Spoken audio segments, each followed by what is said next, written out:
मोइदुल मुस्लिमीन high school Parbhani के जमात दहम के सेमी के तलबा हम लोग पढ़ रहे हैं life process in living organism chapter number 2। उसके दूसरे वीडियो में आप सभी का खैर मकदम है। मैं आपका साइंस टीचर आपके सामने दूसरा हिस्सा लेकर हाजिर हूँ। अजीज़ तलबा, हम इस हिस्से में पढ़ने वाले हैं asexual reproduction in multicellular organisms, जिसमें इसके टाइप्स में number 1 fragmentation, number 2 regeneration, number 3 budding, number 4 vegetative propagation, number 5 spore formation. इन चीज़ों को हम यहाँ पर पढ़ रहे हैं। याद रखिए, पिछले हिस्से में हमने असेक्सुअल रिप्रोडक्शन इन यूनिसेलुलर ऑर्गेनिजम्स पढ़ा था। चलते हैं, यहाँ पर बहुत आसान सी चीज़ें आपके सामने हैं। पहला हिस्सा asexual reproduction in multicellular organisms का, and that is the fragmentation. Fragmentation में क्या होगा, तो यहाँ पर एक फिगर मैंने आपके सामने रखी हुई है, उसके साथ डिस्क्रिप्शन में पहला point a type of asexual reproduction, कि ये जो मेथड है असेक्सुअल रिप्रोडक्शन का मेथड है। डिटेल्स हम पहले वीडियो में देख चुके हैं। इसमें the body breaks up into 2 fragments, fragmentation, fragments जुज, अज्जा, हिस्से। तो फ्रैगमेंट्स में इसकी बॉडी डिवाइड होगी। बॉडी डिवाइड होने के बाद each fragment lives as individual organism. यहाँ पर ये स्पायरोगैरा है, ये स्पायरोगैरा का बॉडी बीच में से डिवाइड होकर 2 फ्रैगमेंट्स में डिवाइड हो गया, और डिवाइड होने के बाद ये दोनों जो हिस्से हैं ये अलग अलग इंडिविजुअल ऑर्गेनिज्म, अलग अलग स्पायरोगैरा की तरह से ये जिंदा रहते हैं। फ्रैगमेंटेशन का method algae like Spirogyra, sponge like Sycon, इस तरह के एग्जाम्पल्स हैं जो असेक्सुअल मोड ऑफ रिप्रोडक्शन में फ्रैगमेंटेशन के मेथड से रिप्रोडक्शन करते हैं। दूसरी जो टाइप आपको दी हुई है asexual reproduction in multicellular organisms में, वो है रीजेनरेशन। ये प्लानेरिया में होने वाला प्रोसेस है। इसमें लिखा हुआ है पहला, अंडर सर्टन सिचुएशंस, कुछ मखसूस हालात में planaria breaks up into 2 parts. यहाँ पर ये आपको एक सिंगल प्लानेरिया नजर आ रहा है, ये 2 हिस्सों में डिवाइड हो जाएगा। डिवाइड होने के बाद ईच पार्ट रीजेनरेट्स, जेनरेट पैदा होना, रीजेनरेट दोबारा पैदा होना।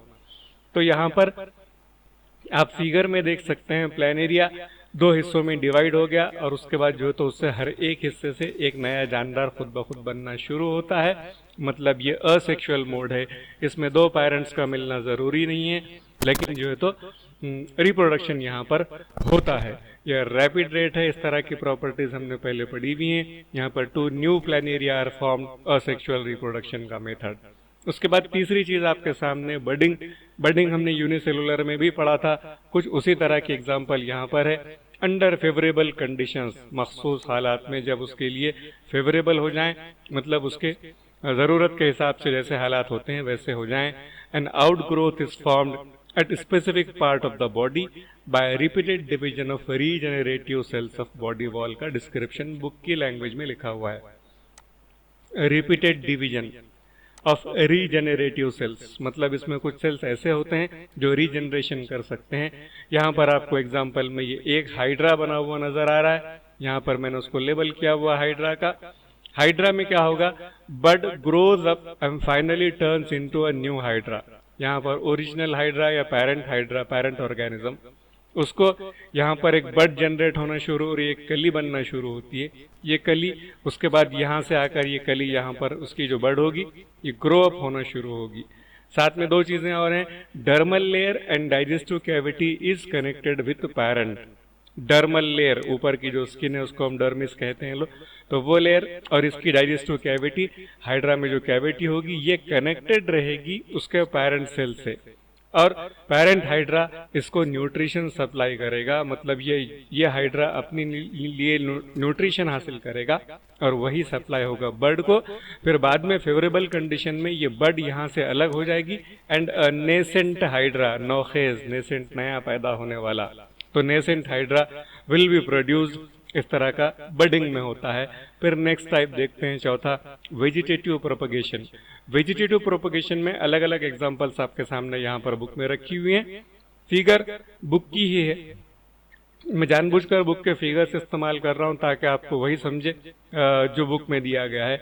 Reproduction with the help of vegetative parts like root, जड़ें, स्टेम तना, लीव्स पत्ते, एंड बड मतलब कलगी या कली जिसे हम कहते हैं। अगर इस तरह के पार्ट से अगर कोई नया ऑर्गेनिज्म पैदा होता है, मतलब आपने सिर्फ जड़ लगाई, आपने सिर्फ तना लगाया, सिर्फ पत्तों की मदद से होता है, तो इस तरह के मेथड को हम लोग वेजिटेटिव प्रोपगेशन कहते हैं।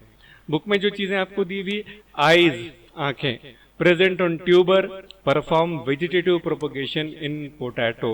घरों में आलू होते हैं, ये बारिश का मौसम चालू है, फिलहाल जो नया आलू मार्केट में आता है उसको आपको आंखें निकली हुई नजर आएंगी। अगर उन आंखों को निकाल कर आप मिट्टी में दबा दें तो वहां से एक नया आलू का पौधा, नया पोटैटो का एक प्लांट जो है तो आपको पैदा होता हुआ नजर आएगा। In the same way in Bryophyllum it is performed with the help of birds present in the leaf margin. ये ब्रायोफाइलम, ये पान पट्टी का पौधा भी इसे हम कहते हैं। तो इसके लीफ मार्जिन है, पत्तों के जो एंड है, यहाँ पर आपको कली बनती हुई नजर आ रही, और उस कली से बिल्कुल यहाँ पर एक नया पौधा बन जाएगा। यहाँ पर भी कोई दो पेरेंट की जरूरत नहीं है। Hence again it is asexual reproduction. Sorry. In sugar cane, गन्ने में कैसे होगा या ग्रासेस में कैसे होगा, तो यहाँ पर उसमें नोड्स होते हैं, गांठें होती है। गन्ना जब होगा उसका एक पीस, उसके बाद दूसरा पीस जहाँ जुड़ता है तो बीच में एक छोटी सी आंख निकलती हुई आपको नजर आएगी। आप ये दोनों आंख वाला हिस्सा दोनों टुकड़ों में से काट लीजिए, इसको मिट्टी में डुबो दीजिए। मिट्टी में डुबोने के बाद ये फिर एक नया जानदार, एक नया प्लांट पैदा करने की कोशिश करता है। पांचवा और आखिरी मेथड जो आपको sexual reproduction in multicellular organism में दिया हुआ है, that is spore formation. Spore formation में ये जो फिगर आप देख रहे हैं, ये फंगस लाइक म्यूकर मतलब ब्रेड पर, डबल रोटी पर उगने वाला जो फफूंद है, उस फफूंद की फिगर आपको यहाँ पर दी गई है। इसमें लिखा हुआ हैज अ फिलामेंटस बॉडी, रेशों की तरह, फिलामेंट्स की तरह बॉडी होगी। तो ये फिलामेंट्स आपको यहाँ पर नजर आ रहा है। नेक्स्ट दे हैव स्पोरेंजिया, यहाँ पर लिखा हुआ स्पोरेंजियम प्लूरल में, एक है तो स्पोरेंजिया मतलब इसके ऊपर ये स्पोरेंजियम होता है, जिसको हम उर्दू में बजरेदान भी कहते हैं। ये बजरेदान के अंदर बजरे मतलब स्पोर्स होते हैं। ये क्या होगा, आफ्टर फॉर्मेशन ऑफ स्पोर्स, जब अंदर स्पोर्स बन जाएंगे, स्पोरेंजिया बर्स्ट, फूट जाता है, तड़क जाता है, एंड स्पोर्स आर रिलीज। यहाँ से स्पोर्स निकलकर आसपास की जगहों पर फैलना शुरू होंगे। जहां पर वो गिरते हैं, अगर वहां पर नमी है, मॉइस्ट है, एंड वार्म प्लेसेस, गर्मी है, and fungal colony is form, तो वहां पर पूरी फफूंद पैदा होना शुरू होगी।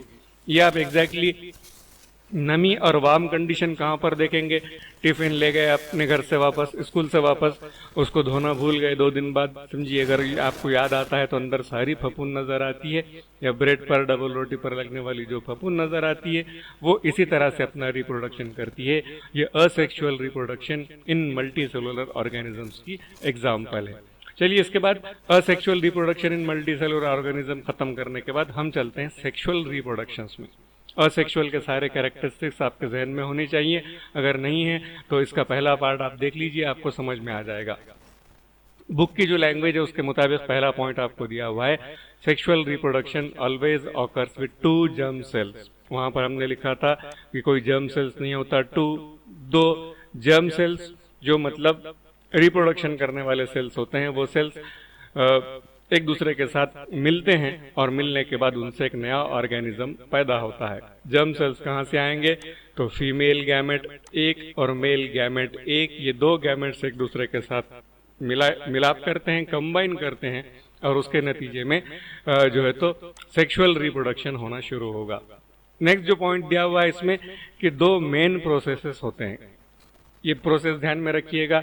इसके बाद के वीडियो में भी हमको लगने वाले हैं, वहां पर हमको जरूरत नहीं पड़नी चाहिए रिवीजन की। इसमें पहला है formation of gametes and second one part is the fertilisation. 2 main processes involve in sexual reproduction, formation of gametes and fertilisation. इनको अब हम थोड़ा सा तफसील से देखना शुरू करेंगे। सेक्सुअल रिप्रोडक्शन में फॉर्मेशन ऑफ गैमेट्स का मतलब क्या, तो यहाँ पर फॉर्मेशन ऑफ गैमेट्स में gametes are formed by meiosis where chromosomes number is reduced to half. Mitosis, meiosis, इससे पहले के चैप्टर में हम डिटेल पढ़ चुके हैं। इसमें क्या होगा, क्रोमोसोम रिड्यूस टू हाफ मतलब 2 N क्रोमोसोम होंगे शुरू में, सेल डिवीजन होगा, उसके बाद 1 N नया ऑर्गेनिज्म जो बनेगा इसमें 2 N नहीं होंगे, N इसको हम कहते हैं क्रोमोसोम नंबर इज हाफ। और उसके बाद hence haploid gametes are form. Haploid ये वर्ड इस्तेमाल करेंगे जहां पर एक सेट ऑफ क्रोमोसोम है, और अगर दो सेट ऑफ क्रोमोसोम्स हो तो उसमें हम डिप्लॉइड गैमेट का अल्फाज इस्तेमाल करने वाले हैं। अच्छी तरह से आप जहन में रखिएगा। इसके बाद नेक्स्ट चलते हैं हम लोग फर्टिलाइजेशन में क्या होगा। तो haploid male and female gametes combined to form one diploid gamete, एक सिंगल सेट वाले क्रोमोसोम मिलते हैं और वो गैमेट्स डिप्लॉइड गैमेट बनाते हैं जिसमें दो सेट रहेंगे। The zygote divides bye mitosis and embryo is form. ये दोनों के मिलाप, दोनों गैमेट्स के मिलाप से जो बनेगा that will be called as zygote. फिर ये zygote divide by mitosis and embryo. Embryo हम अपनी माँ की पेट में पैदा होने से पहले जिस शक्ल में होते हैं, ये फॉसिल्स में भी मैंने डिटेल में बोला हुआ है, वहां पर से भी आप रिवीजन कर सकते हैं। और ये फिर इस तरह से एक नए जानदार में बदलेगा। ये सीधी सीधी प्रोसेस समझाने के लिए मैंने एक फिगर यहाँ पर इस्तेमाल की है। इसी फिगर को एक्सपांड करके देखते हैं कि हमारे दो प्रोसेस में ये egg and ovum with 23 chromosome coming from female, फिर स्पर्म यानी male germ cells with 23 chromosomes coming from male, ये दोनों आते हैं, दोनों मिलते हैं। मिलने के बाद फर्टिलाइजेशन जब होगा तो दोनों से मिलाप से एक जाइगोट बनेगा जिसमें 46 क्रोमोसोम इन 23 पेयर्स होते हैं। मतलब यहाँ से 23 क्रोमोसोम आए, यहाँ से 23 आए, दोनों ने मिलकर जोड़ी बनाई, 23 जोड़ियां बना दिया। और बनाने के बाद this zygote will then be converted into embryo. Embryo contains 46 chromosome in 23 pairs. तो ये ध्यान में रखिएगा कि फर्टिलाइजेशन के प्रोसेस के बाद हम एम्ब्रियो के तरफ चलते हैं। आगे उसके बाद नेक्स्ट है कि टू पेरेंट्स, यहाँ जो बुक में लिखी हुई पैराग्राफ है वो पैराग्राफ को मैं डिस्क्राइब कर रहा हूँ, वही पैराग्राफ की लैंग्वेज मैंने यहाँ पर लिखी हुई है। Two parents that is male parent and female parent are involve in this type of reproduction. दो पेरेंट्स की जरूरत पड़ेगी अगर सेक्सुअल मोड ऑफ रिप्रोडक्शन करना है तो सेक्सुअल मोड ऑफ रिप्रोडक्शन में आगे फ्यूजन यानी मिलाप, फिशन का अपोजिट है fission, FISSION। Fission means breaking apart, टुकड़ों में टूट जाना, और फ्यूजन का मतलब होगा कि दोनों का मिलाप। तो दोनों के मिलाप से गैमेट बनेगा और उसके बाद जो होगा due to this new individual always has recombined genes of both the parents. यहाँ पर हमने पहले देखा था कि असेक्सुअल मोड ऑफ रिप्रोडक्शन में जो ऑफस्प्रिंग्स होते हैं, नई जनरेशन जो होगी, दे आर सिमिलर, वो अपने पेरेंट की तरह सिमिलर होंगे। But sexual mode of reproduction में जहां पर दो अलग अलग पेरेंट के मिलाप से एक नई जनरेशन बनती है, तो नई जनरेशन जो होगी उसमें दोनों के पेरेंट्स के जीन होंगे, दोनों पेरेंट्स के क्रोमोसोम होते हैं। Hence the new individual shows similarities with their parents, अपने पेरेंट्स की तरह की सिमिलैरिटीज भी बताएगा। But there are some variations, दोनों पेरेंट की तरह की प्रॉपर्टीज होने के साथ भी उनके अंदर थोड़े से वेरिएशन होना शुरू होते हैं। तो वेरिएशन के लिए आपको यहाँ पर पॉइंट जो बुक में लिखा हुआ है दैट इज डाइवर्सिटी, अलग अलग हो जाना, मुख्तलिफ तनों पैदा हो जाना। In living organisms occurs due to genetic variation. Variation मतलब दो पेरेंट्स के मिलाप के बाद भी आने वाली नस्ल में उनकी सिमिलैरिटी होने के बाद भी थोड़े से चेंजेस आपको नजर आते हैं। ये भी हम पहले बहुत डिटेल में डिस्कशन कर चुके हैं। तो जेनेटिक वेरिएशन क्या होगा, ये क्यों होता है, तो वहां पर लिखा हुआ है कि it helps the organisms to adjust with the changing environment, बदलते माहौल के साथ अपने आप को जिंदा रखने के लिए ये वेरिएशन जरूरी होते हैं। And thereby to maintain their existence, अपने आप को बाकी रखने के लिए। इसको मैंने पहले के एक्सप्लेनेशन में जब शुरू के चैप्टर्स में हम ये पढ़ रहे थे तब आपको समझाया था कि अगर हूबहू पेरेंट्स की तरह की नई जनरेशन निकलेगी तो माहौल में, बदलते हुए माहौल के साथ, बदलती हुई चीजों के साथ वो अपने आप को जिंदा नहीं रख पाएगी, उनको स्ट्रगल करना पड़ेगा। और इसकी वजह से due to this plants and animals can save themselves from being extinct. Extinct हो जाना मतलब उर्दू में हम इसको कहते हैं अनखा हो जाना। अनखा से मुराद दुनिया से नापैद हो जाना, जैसे डायनासोर एक्सटिंक्टेड स्पेसीज हैं। तो अगर जिंदा रहेंगे तो आपका एग्जिस्टेंस रहेगा, वजूद रहेगा, और अगर वेरिएशन नहीं आया, आप खत्म हो गए, तो आप एक्सटिंक्टेड वैरायटीज के अंदर आपका शुमार होना शुरू होगा। उसके बाद जो दो चीजें आपको यहाँ पर दी हुई है फिगर के साथ, उसमें सेक्सुअल रिप्रोडक्शन में, जिसमें पहला है what would have been happened if the male and female gametes had been diploid. सवाल को समझिए, what would have been happened, क्या हुआ होगा, क्या होता होगा if the male and female gametes had been diploid.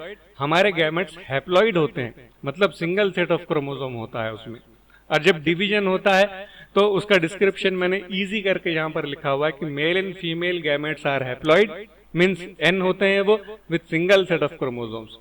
अगर वो डिप्लॉयड हो जाएं तो नंबर ऑफ क्रोमोसोम, ये 2 सेट्स ऑफ क्रोमोसोम उनके अंदर हो जाएंगे। और अगर ये जब डिवीजन होता है, ये 2 सेट जब डबल होकर 4 सेट हो जाएंगे, तो बच्चों में या आइंदा आने वाली जनरेशन में ये जो उनका जो जाइगोट बनेगा वो सीवियर एबनॉर्मेलिटी। इंसान कब तक है, जब तक उसमें नॉर्मली 23 क्रोमोसोम्स हैं। अगर उसमें एक या कम या एक ज्यादा भी अगर हो जाए तो एबनॉर्मेलिटी कहलाएगी, मतलब जो नई जनरेशन बनेगी वो नॉर्मल जनरेशन नहीं हो सकती। तो एबनॉर्मेलिटी से बचने के लिए डिप्लॉयड नहीं हो सकते, हैप्लॉइड गैमेट्स ही होना चाहिए।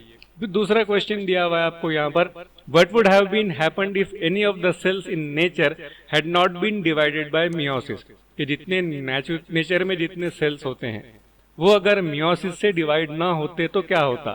सीधी बात है, माइटोसिस से डिवाइड होते तो नंबर ऑफ क्रोमोसोम की गड़बड़ हो जाती, मियोसिस में वो हाफ हो जाते हैं, आधे हो जाते हैं।